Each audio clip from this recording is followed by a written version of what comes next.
Assalamualaikum warahmatullahi wabarakatuh. Hamdan wa syukran liman qala fi kitabil karim wa huwa asdaqul qailin. A'udzu billahi minasyaitonir rajim. Ya ayyuhan nasu qad ja'atkum mau'izatun min rabbikum wa shifaa'un lima fis suduri wa hudaw wa rahmatun lil mu'minin. Salatu wa salaman daimaini mutalazimaini li habibina wa syafi'ina wa qurrati ayunina Muhammad ibn Abdillah. Mauliduhu bi Makkah wa ijratuhu bil Madinah wa sultanuhu bisam. Wala hawla wala quwata illa billahil alil alim. Amma ba'du, al mukarramun wal mukarramat, para bapak para ibu ingkang sami suluk wonten pondok pesulukan Thariqah Agung Kauman Tulungagung mriki. Alhamdulillah wa syukurillah kula panjenengan sedaya saged nerusaken nderek-nderek acaranipun pondok pesulukan Thariqah Agung wonten Kauman Peta mriki. Mugi-mugi kula panjenengan sedaya pikantuk tatase berkah saking karomahipun Syekh Al-Hajj Al-Harir Muhammad Salahuddin Al-Ayyubi, saking berkahipun nyebabaken peningkatan ibadah kula panjenengan sedaya, ngibadahe termasuk saged ketampi wonten ngersanipun Allah Subhanahu wa taala. Allahumma amin. Para bapak saha para sederek, kados kaaturaken kala wingi mbok bilih jurus-jurus kagem ngalahaken nafsu ammarah wonten 3, mulai napa niku jenengi taubat, lajeng talqinus syekh la ilaha illallah, ingkang nomor 3 as-suluk bi thariqatis salafiyah. Niku jurus sing kangge ngalahne nafsu ammarah. Lek nafsu amarah niku mboten damel niku wis pokoke adapun singkat atau padat atau tepat utawa lintune mboten sami, ukurane mboten sami. Tapi sakjane cara dijelentrehne nggih niku jurus-jurus untuk mengalahkan nafsu amarah. Istilahnya kalah lek mateni mboten saged. Sebabnya nafsu niku roh sing dilebokne nyang jasad kados sing diterangni kala awal rumiyin. Ada roh mujarodah, ada roh mutasarrifah, ada roh mufariqah, periode yang dimasuki oleh roh. Adapun as-suluk bi thariqatis salafiyah, kula panjenengan sedaya para bapak para sederek, kangge ngalahne nafsu amarah, kenirokne apa-apa yang sudah ditempuh, dipraktekkan oleh para sahabat ketika ditunggoni langsung dening Rasulullah. Semanten ugi diteruskan oleh ulama salaf dan kholaf. Lek cara pesantren lek ngonekne ngoten, ulama salaf yaitu ulama yang hidupnya dari 0 sampai 300 tahun hijriyah. Niku jenenge salaf. Salaf itu dhisik. Lek 301 sampai 600 tahun hijriyah diarani ulama kholaf.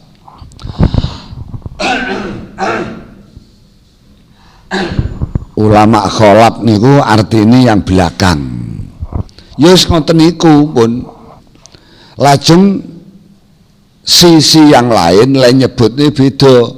Nek kapan dari 0 tahun 1 hijriyah, 0 hijriyah sampai 401 hijriyah disebut tahun ulama mutaqaddimin.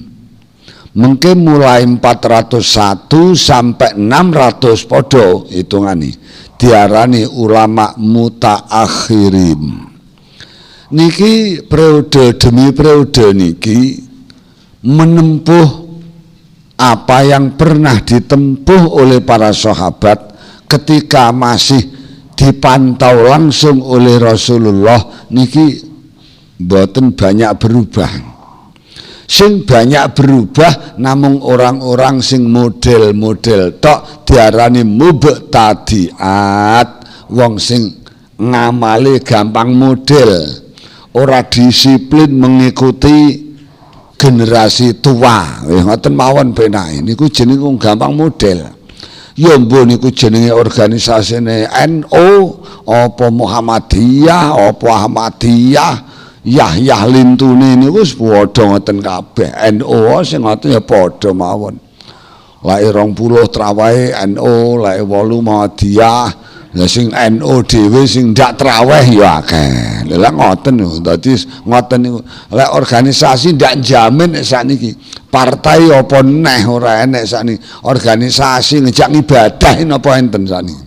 Lek ndak melok tarekat dhewe ora enek sing nuntun ibadah. Pondok pesantren niku mboten nuntun ibadah lho, kudu paham. Toh pondok pesantren ngendi ae membacakan dalil-dalil ibadah. Kudu paham. Cah pondok ora ngerti tahlil pirang-pirang. Nyatu karo kiai ini diwaca niki kitabe tok.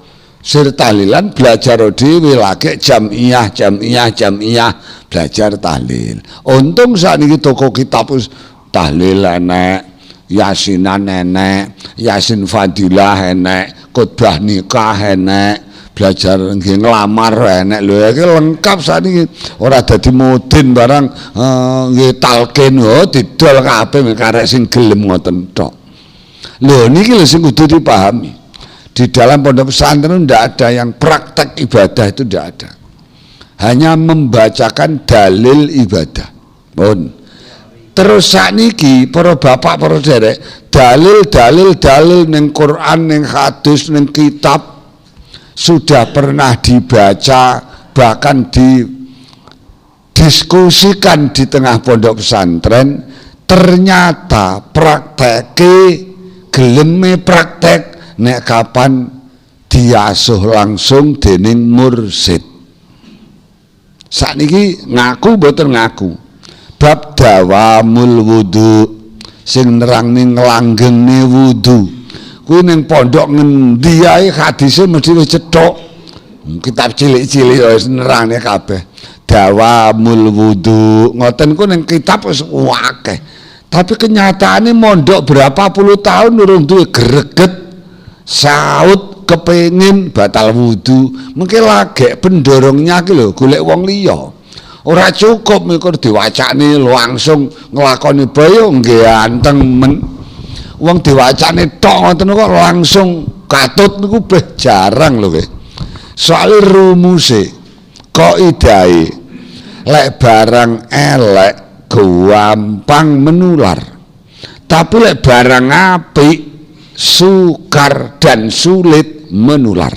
Niku kaidah ngono. Barang elek gampang nular. Tapi barang apik wis wangel nulari. Wis to buktekne bareng-bareng. Lare nom-nom iku dikek undangan, kae mangan enak, lungguh karpet, ngombene seger, jak belajar dibaan. Sing oleh undangan mawon rung mesti gelem budal. Tapi lare nom-nom secawisi meja pojokane samang bolongi pisan. Kayak genter sak bale pisan. Jenenge napa cobi? Wah, ra usah undangan iki, antri-antri ke tempat tersebut. Niki jenenge bab dampak sadari tular menular. Ngoten lho ya. Barang elek gampang menular. Wis to samang titeni. Enek anake kiai kok mumpeng, wis pinter. Sing liya-liya sing ora pinter ya ora anake kiai, ya miruh tok, ya maklum nyata anake kiai malah memaklumkan diri. Lek kae pinter ngono pantes. Malah sing ra pantes lek aku sing pinter kono sing goblok. Lho kuwi sing ndak pantes malah ngoten nggih. Lho mesti nyuwun sewu mengko lek ngoten. Tapi lek anake kiai kok berbuat elek. Wah, kuwi jan iki dalil sing ora anake kiai. Lho kaya ra poso. Wah, aku sing ora anake kiai kok poso beliau salah to. Sing anake kiai ora poso. Gus upamane ning desa-desa anake kiai. Dilala kok ngepil. Malah kadang-kadang sak kiyaine barang ngepil. Lho yun sewu, coba pilih sing ra padha. Lek canom bangsane pil koplo, pil gedek niki lagi mendem. Lek kiai mendeme ora pil koplo, pil kada, pil bub, pil gup, ngoten sing mendemi kiai. To titeni lek ra ngono. Dengi kaya ndukung saiki malah ra ndukung, nyatu mendem ya mesti ae. Dengi sing muni tak dukung tenan, ora nggawa apa-apa blas. Sing teko keri dadak nggawa apa-apa. Sing karine ora kok nggawa apa-apa enek apa-apa. Karine malah apa-apa enek. Wah, lha niki wis sejel lho nggih. Mesti mendem kabeh niku nggih. Wah kok mendem terus apa ya? Esuk dele. Sore tempe awan tahu. Wah ngoten niku. Esuk dele. Esuk cek ndukung. Sore ngalih tempe berarti malah ra ndukung. Awan tahu. Lha iki mubeng tok. Gonta ganti niku mendem jenenge kiai mendem. Kiai mendem pun lho niki nyuwun sewu para bapak para sedherek. Wis to sakniki lho nggih kenyataan lho niki Wali Songo niku kurang jelas napa lek ngarani wong kok mlebu swarga lek ngarani munggah swarga, tapi wong kok mlebu neraka lek ngarani munggah neraka apa nyemplung. Lho lak ngoten niku istilah yang tepat, redaksi yang dibikin, yang disusun redakturnya Wali Songo mengandung maksud nopo. Lho ngoten. Surga itu adalah tempat rahmati Allah, papan panggonan sing isine ridane Allah. Oleh ridane Allah piye ora trimo nikmate midodari, nikmat yang lebih dari itu. Oleh ridane Allah ora trimo buah-buahan sing mateng. Mulane dawuh Kanjeng Nabi, besok kowe kabeh iso ndelok zate Allah. Lan lek wis diparingi iso ndelok zate Allah, kenikmatan yang lain tidak ada yang bisa nandingi nikmate melihat zate Allah ning swarga.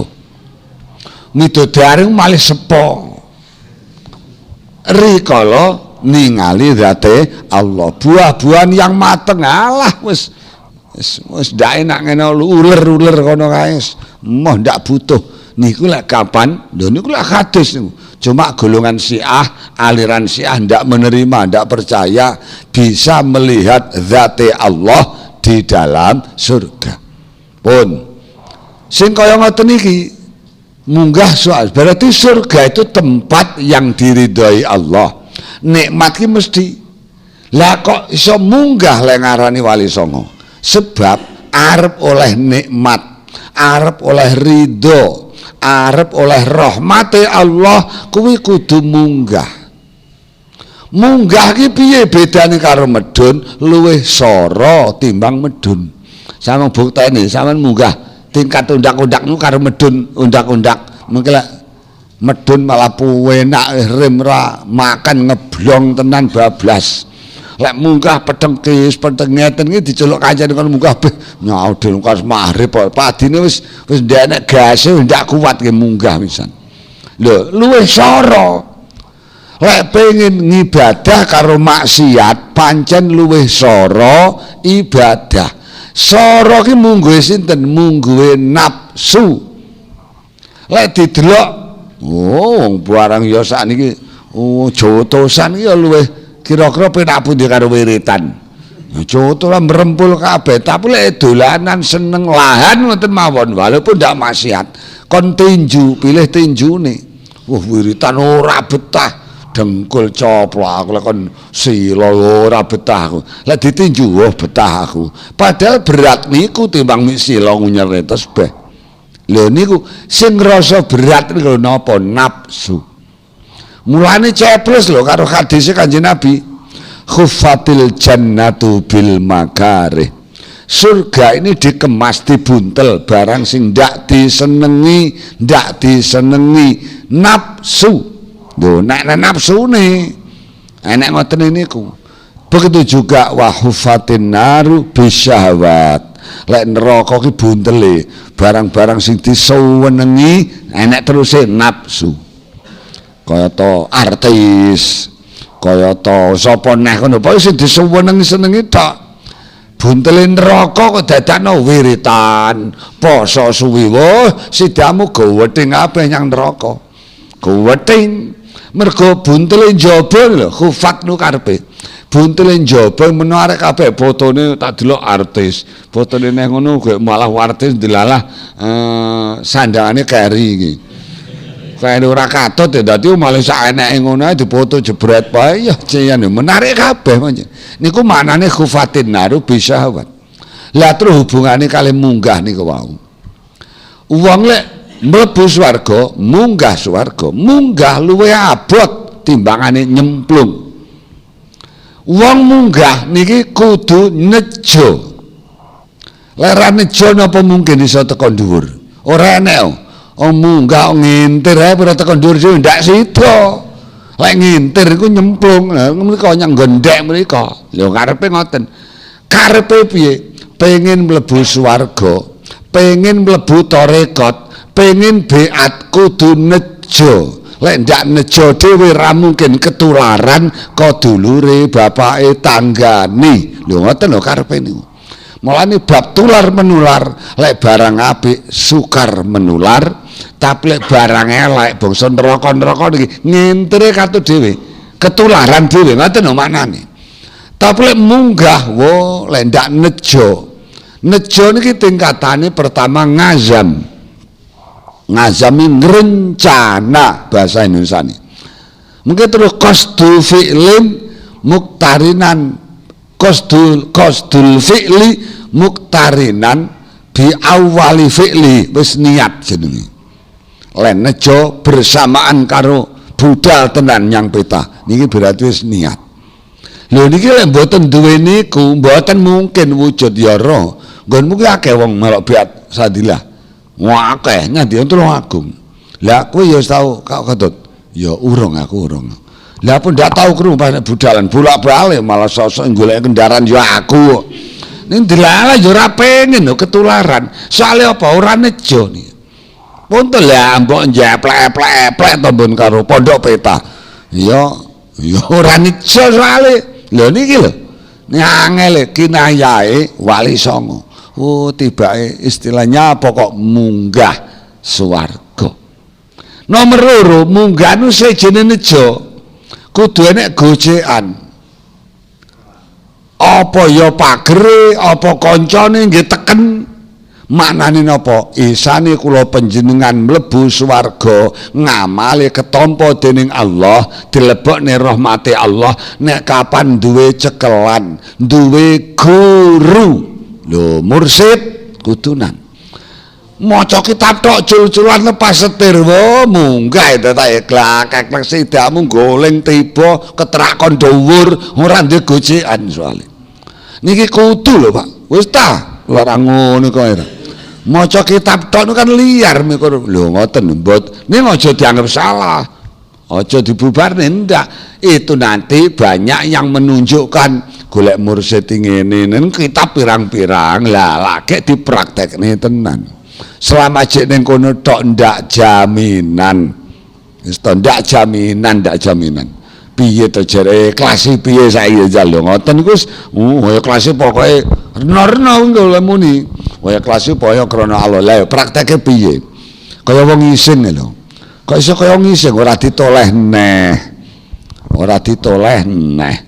lah iya lek sedekah ora ditolehne ora kelingan neh bahkan cara kon delok ngono wegah-wegah soalé kaya wong lek nyontokne kaya wong ngising lha nggih niku mengke babakan sedekah sing diikhlasne barang salat wiritan ya kudu memerlukan sertifikat ikhlas lek ora enek sertifikat ikhlas mardut ketulak ibadahnya lho niki Para bapak, para sederek beda lek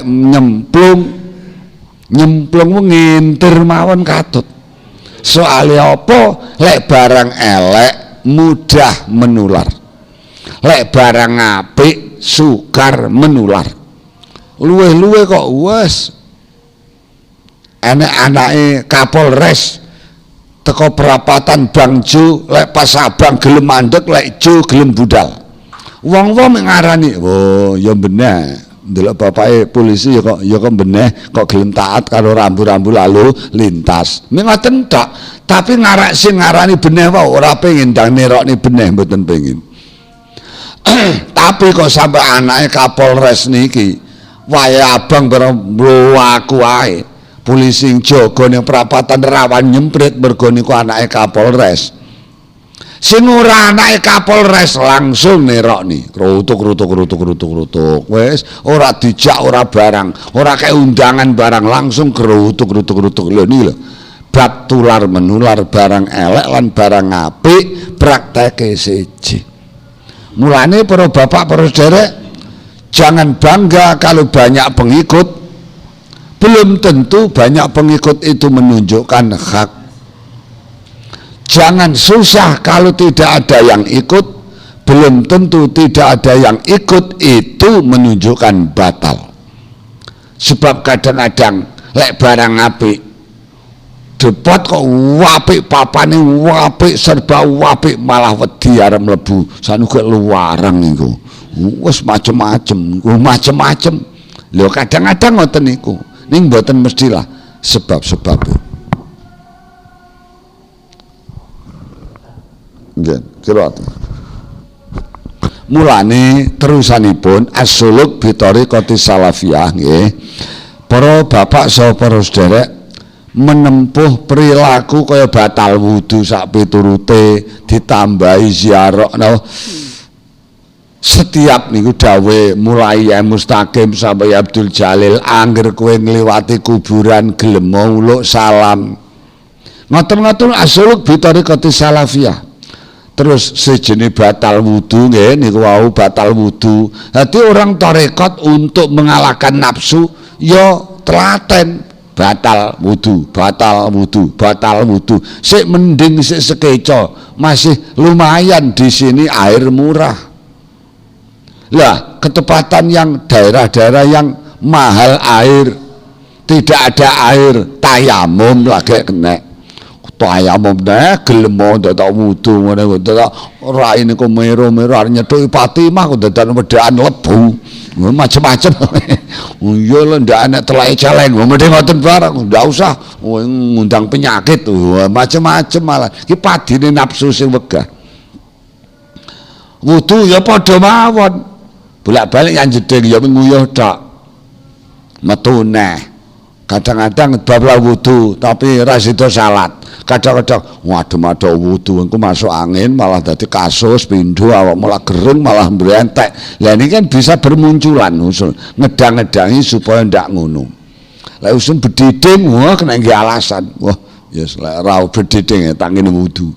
Lho sing ngeten iki asrarus syariah, rahasia syariat itu sebenarnya rahasia lho ya. Rahasia syariat itu yang diperlihatkan namun tiang-tiang sing nafsune sampun mardiyah atau Abdul Jalil rahasia niku nyatu kon ngene dirohne karo Allah. Rahasianya wis diroh. Rahasiane syariat iku lho. Nyapa lek biasane sing dibicara ning pesantren wong iki lek batal wudune contone ngentut utawa buang air kecil tapi lek wudu nyapa sing diraupi kok ora sing nyebabne batal. Kok raine tangane ayo apa sebabe. Ngoten tok, tapi itu bukan rahasiane wudu. Asrarus syariah niku sing dirohne namung tiang-tiang sing nafsune bare radiyah munggah teng mardiyah. Mulane almarhum Yai Abdul Wahid Zuhdi Pondok Ngangkruk niku sakniki Ngangkruk Lembian Bandung Sari. Niku ngalime pinter pokoknya pinter. Umur 19 tahun wis berhak menjadi lurah pondok Sarang. Padahal persyaratan lurah Pondok Sarang niku kudu pun merajai bahsul masail. Lek enek sing ngalahne, enek sing ngalahne ndak kena dadi lurah pondok. 19 tahun wis ngalahne asatid senior-senior nih. Tapi niku zaman semonten wengkrese mboten ilok. Sampai dadi tim musakheh PBNU cek wengkres. Gawani tip, senengane tip. Ngejak Bantan Basul Masail direkam. Dua menane ngoten niku, ya Wahid. Lho, suwi-suwi dilalah nih sebab arep oleh guru nggih. Suwi-suwi dhek kok pikir sama pikir. Basul Masail teng pundi mawon baik tingkat pusat PBNU, pengurus pusat Thariqah Jamiah Ahli Thariqah Al Mutabarrah. Niku tim musahe sing megang palu. Sing terakhir kata putus terakhir dianggap bener salah masalah yang dibahas niku tim musahe. Andalane namung Yai Abdul Wahid Yudi. Ki ambake, lah iya kiai-kiai sakmono kae kok manut aku kabeh. Lek aku dhewe salah sing bener nih sapa? Lho ora ngoten terusan. Dilalah terus teng Yai Jamal niku kenal Yai Jamal. Koncone sak pondok mpun teng mriki sen jenenge Kaji Khairi Cilacap. Siam sowan mriki sowan Yai Abdul Jalil dereng ndang ditemoni jagongi Kaji Khairi Cilacap niku wau. Niku koncone teng Sarang. Terus manggih ijen panggih Yai Abdul Jalil. Saderenge mlebet niki Yai Wahid persiapane ati ngene. Engko lek sing didhawuh niki jek enek ning kitab. Aku wis ora beat-beat to. Soalnya apa? Pengetahuane sik terbatas kitab. Lah aku dhewe mblegedhu ngalim kitab. Nggih apa golek mursyid kok jek pinter kitab. Lho niki malah sece lho nggih. Malah sing digoleki ya Wahid mursyid sing dawuh-dawuh wis ndek enek ning kitab kuning. Ketara, soalnya paham ki ambae, ketara lek kapan nafsune wis mardiyah munggah kamilah. Tiyang niku lek nafsune sampun mardiyah, sampun diparingi saged akhdhul ilmi minallah. Ning kitab ngoten niku lek muni mengambil ilmu ku ora kok pengajian, ora takok uang pengen roh bodone kapan, ora tekok tanggalan, ora ngenteni siaran Menteri Agama, tapi langsung melihat Allah mahfud kiyambak. Lho, ahdzul ilmi minallah ngoten niku. Oh, dadi ndelok nyang Allah mahfud dhewe mpunan. Ya waket wis seru iki. Oh, ngono. Lek jek ana ning kitab alah ketara iki ora kok pinter wong kuwi, pinter maca kitab jenenge. Lho ngoten lho nggih. Mulane niki akhire ngoten mawon dilalah pas sowan wonten dipanggih Yai Abdul Jalil. Dadak Yai Abdul Jalil dawuh ngeten, "Gus, lek wudu ki nutupi aurat, Gus. Aja gak nutupi aurat. Wudu ibadah gak nutupi aurat. Lek panjenengan tau ngaji ning pesantren." Lho ngoten lho nggih. Ayo niku ngoten mawon. Nutupi aurat tidak jadi syarate sah wudu. Ndak enek rukune wudu nutupi aurat mboten enten. Iki bab adab. Lek wong duwe tata krama, wong wudu ki ibadah nyang Allah, kok bligang, bligung, wis ndak duwe tata krama. Wong ibadah kan madhep nyang Allah jenenge ibadah. Lah madhep nyang Pak Lurah kae udah blejet ya pi. Genah apa ndak genah? Mesti karo buru Pak Lurah ketokne randu langsung. Lho lak ngoten. Lho wong mara rene kok ndak anu blas. Lho ngoten lho pahami. Lho adabe ibadah niku lho tasawuf. Tasawuf niku gurune namine mursyid. Mulane sing gelem batal wudu tetek bengek niku namung tiang-tiang sing adabe nyang Allah mateng. Sing ora membanggane polo nindas niki niku sing ra duwe tata krama alias ra duwe adab. Lho ngoten tok lho jane. Urut-urute mek ngoten niku sakjane. Cuma wong ya ora ngaku lek diarani kowe ra duwe adab kuwi. Ora duwe polo kowe iki. Duwe.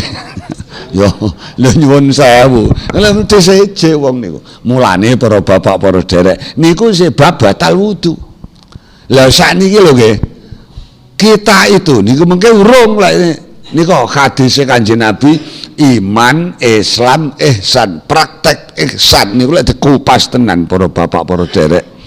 Ada tiga tingkatan. Pertama, ubud robaka, nyembah nyang pangeranmu. Maknane nyembah sing jek memenuhi syarat dan rukun, tegese ijek iso mraktekne fikih. Tapi Kanjeng Nabi le dawuh dhuwur pisan, ka'annaka tarahu. Kowe iki lek salat, kowe iki lek maca Quran, kowe iki lek poso, kowe iki lek sak piturute, seolah-olah kamu melihat Allah. Kaya-kaya lho, seolah-olah ki ora persis. Seolah-olah kaya-kaya kowe iki adep-adepan karo Allah. Cobi dibayangni mawon. Upama kula pinan iki jagoan wong loro 4 mata. Napa iso dadak ngantuk turu ler, kayak kono takok ler. Utawa kene omong sing dijak omong kono, tapi omong karo turu. Kira-kira genah napa mboten? Wiritan Allahumma sholli ala Muhammadin abdika wa kan madhep yang Allah. Dadakno ya lambene cek muni tapi karo turu nyalotane. Suwe nyalot lire nyalot lho bocah ndak genah nih. Jane ngoten lho kana katarahu niku. Kowe lek wiritan nek salat seolah-olah kamu ki 4 mata, seolah-olah lho ora persis. Seolah-olah. Terus dadakno ngeten. Fa illam takun tarahu fa innahu yaraka.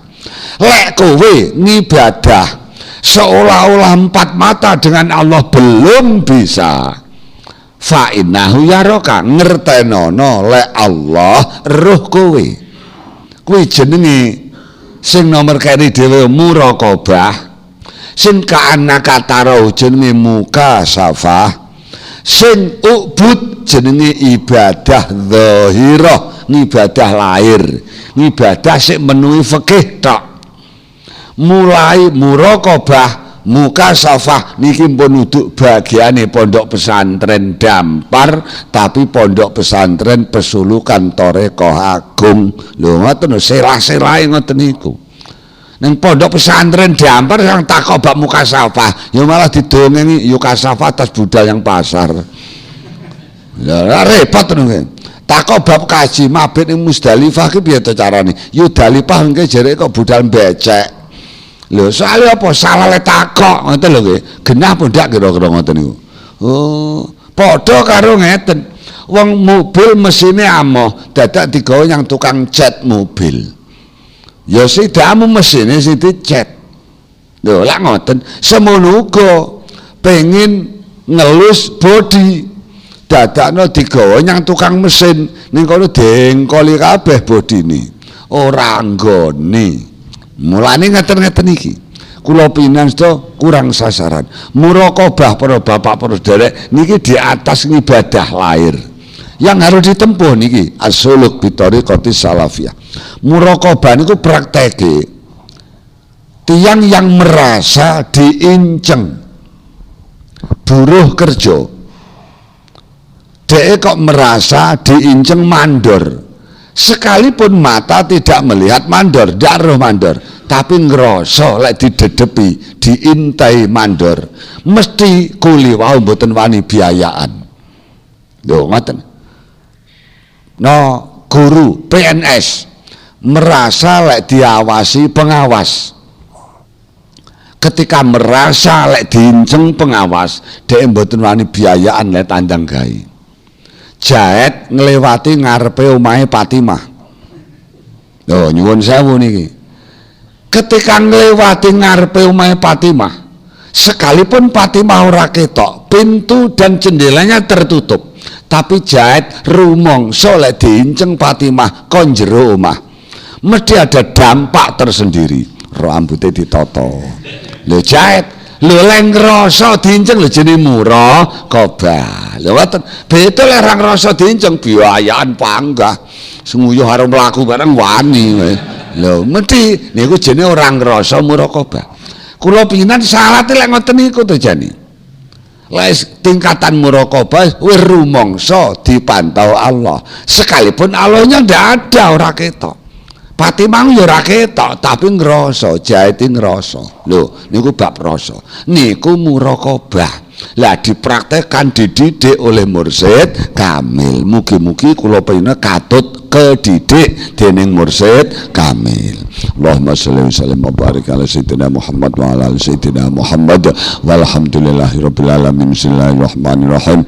Allahumma yassir lana umurana ma'ar rahati li qulubina wa abdanina wassalamati wal afiyati fi dinina wa dunyana wa kun lana sahiban fi safarina wa khalifatan fi ahlina rabbana atina fid dunya hasanah fil akhirati hasanah wa qina adzabannar. Sallallahu alaihi wasallam Muhammad wa alihi wasallam. Alhamdulillahirabbil alamin.